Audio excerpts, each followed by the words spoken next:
Pessoal, no vídeo de hoje vamos analisar mais uma foto de um inscrito, ver que lições podemos tirar dessa imagem e tentar descobrir por que esse quadro poderia ser um cartaz promocional ou mesmo uma cena de um filme clássico, denso, uma história de amor, obsessão, ou mesmo um filme cheio de fantasia e magia.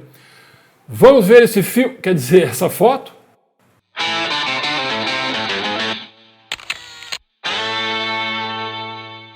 Meu nome é Eduardo Moreto e seja muito bem-vindo ao canal Aventura Fotográfica.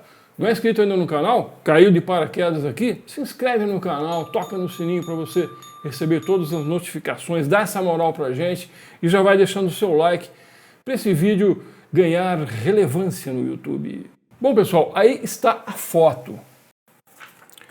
Perceba que é uma fotografia tirada aí no modo de retrato, né? Muita gente fala em pé, né? Ou seja, quando a altura é maior do que a largura, é típico de fotos tiradas em celular, né? Muita gente gosta de tirar foto em celular assim, em pé. E é mais um exemplo de uma bela imagem muito chamativa, quase surreal, né? Construída com elementos simples e efeitos que a própria natureza proporciona, no caso, a luz e a consequente coloração. E a impressão que eu tenho, pessoal, é que tudo conspirou, colaborou para dar destaque ao assunto principal, que é essa pequena arvrinha, né? Pelo menos de longe parece que é pequena, mas é uma árvore, lá na linha do horizonte. Bom, pessoal, vamos entender como a autora construiu essa imagem. A primeira coisa é o que ela viu, né? O olhar fotográfico sempre vem em primeiro lugar. Lembrando que esse é o quarto vídeo, né, de análise de fotografias dos nossos inscritos, e a gente fez uma playlist, né, onde estão esses vídeos aí. Dá uma olhada lá, abre essa playlist, porque é muito legal os vídeos, sempre tem muita lição, é muito aprendizado. Tá? Vou deixar o link aqui embaixo nas descrições e no final desse vídeo. Bom pessoal, segundo palavras dela mesma, né, ela viu essa luz suave, maravilhosa da manhã. E eu acho muito legal quando temos céu azul misturado com áreas douradas, né? Dá um baita contraste de cor muito mágico. Aí no caso o azul com o laranja são cores, né, contrastantes diretas. E essa área dourada no horizonte, exatamente atrás do assunto principal, né, deixando a árvore em contraluz, né, ajudou muito a dar destaque à própria árvore, né?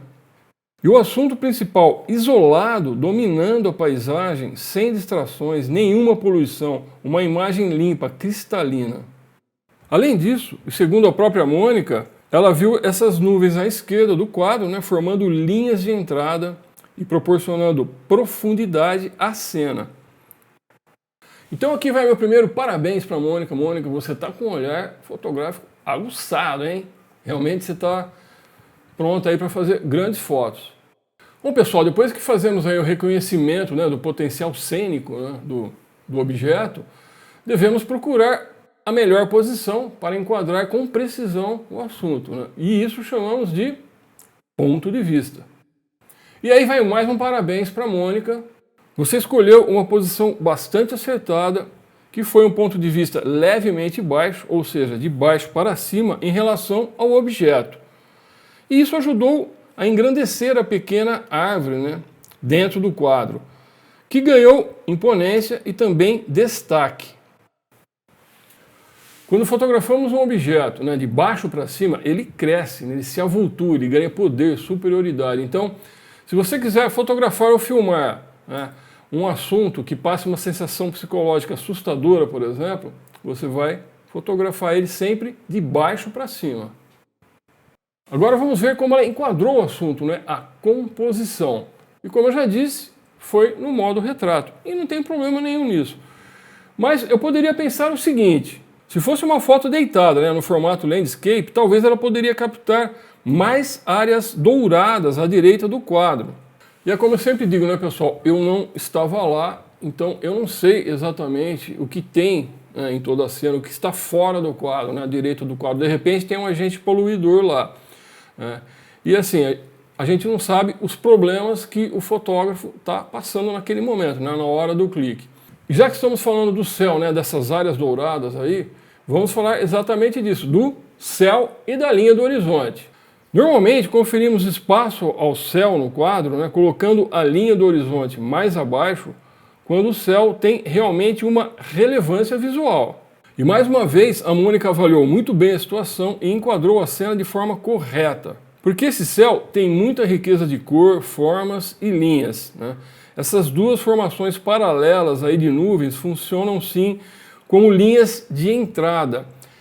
E não só dão um sentido de profundidade à cena, né, levando o olhar do espectador para dentro do quadro, né, da paisagem, mas também levando direto para o assunto principal, funcionando como linhas convergentes. Aliás, se você não sabe o que são linhas convergentes, tem um vídeo nosso que fala exatamente sobre isso, explica isso, como você constrói, né, cenas a partir de linhas convergentes.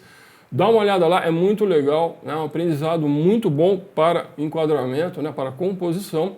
O link vou deixar aqui embaixo nas descrições e no final do vídeo. Continuando aí, pessoal, no começo eu até pensei que deveria tirar um pouco do céu, mas depois analisei bem, avaliei bem, né, essa faixa azul do céu, apesar de não ser exatamente assim uma linha, né, porque é uma área grande, mas ela tem, né, um sentido longitudinal paralelo às nuvens, então reforçou, né, esse sentido de dar profundidade à cena. Funcionou também como uma linha, né, e levando sempre para o lado direito, o olhar do espectador, que é aonde está o assunto principal. E em termos de linhas, o assunto principal está muito bem servido, porque tem as linhas aí das nuvens, né, convergindo para ele, e tem também a linha do horizonte, que passa pelo assunto.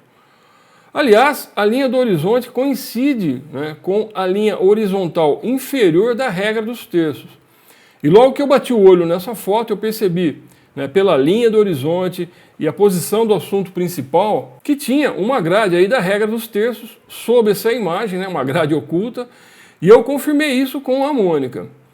E assim, o assunto principal ficou muito bem posicionado e a linha do horizonte na altura correta. E para fechar, temos o canto inferior direito da estrada. Não sei se dava, né, para livrar, né, porque às vezes não dá, né, queremos homogeneidade e não dá, né, não conseguimos. Como nessa foto, né, que eu queria tirar do quadro esse mato, esse matinho aí com essas florzinhas, apesar de bonitinho, mas pegava só um canto do quadro. Mas eu não tinha como me posicionar melhor para fazer a foto e não conseguia livrar, né, esse matinho aí. Porque assim, pessoal, ou você insere, né, esse elemento com uma certa presença, né, uma certa área do quadro, ou não. Né, ficar escanteado não dá, porque pode se tornar um agente poluidor, ou mesmo quebrar a estética e a harmonia da cena. Mas, mais uma vez, eu não estava lá, então fica difícil avaliar isso. E como a Mônica fez uma composição bastante técnica, pensada, né, voltada aí para valorizar a linha do horizonte, valorizar o céu, né, e a posição do assunto principal, talvez ela tenha descuidado um pouquinho aí do canto inferior direito. Mas no fim das contas ficou muito interessante, né, porque essa cor ganhou um contraste forte com o verde, ela se harmonizou com as áreas douradas, enfim, acabou até acrescentando, acabou até deixando mais interessante a imagem.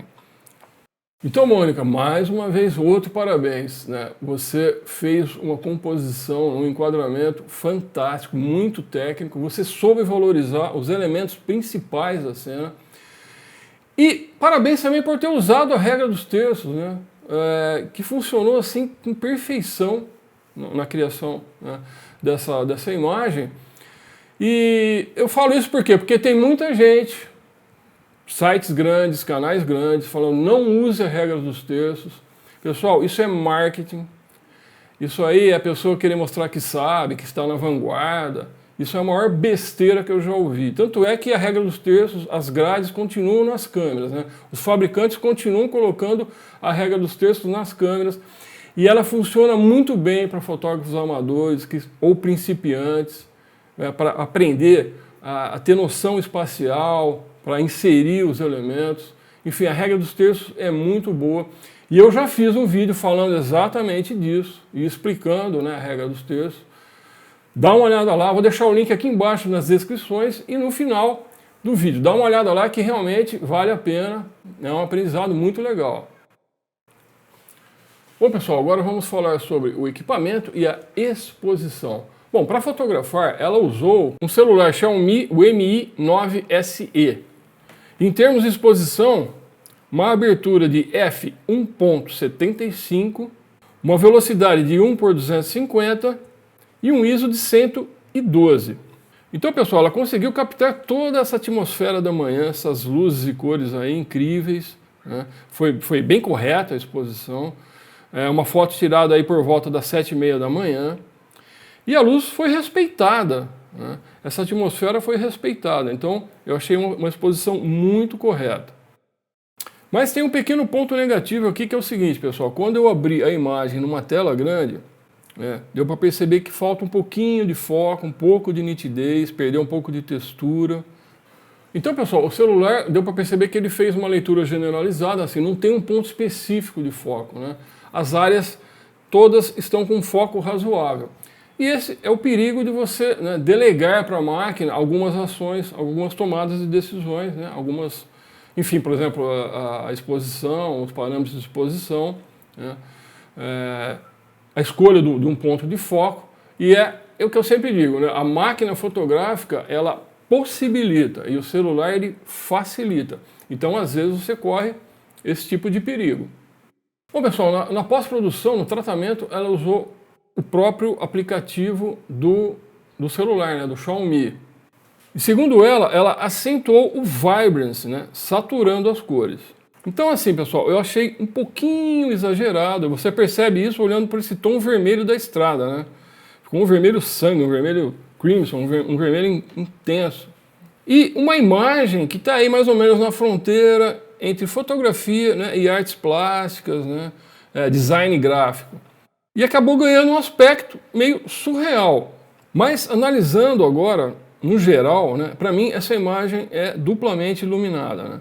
Ela é iluminada por essa luz e as cores, e a autora também estava iluminada aí na hora do clique.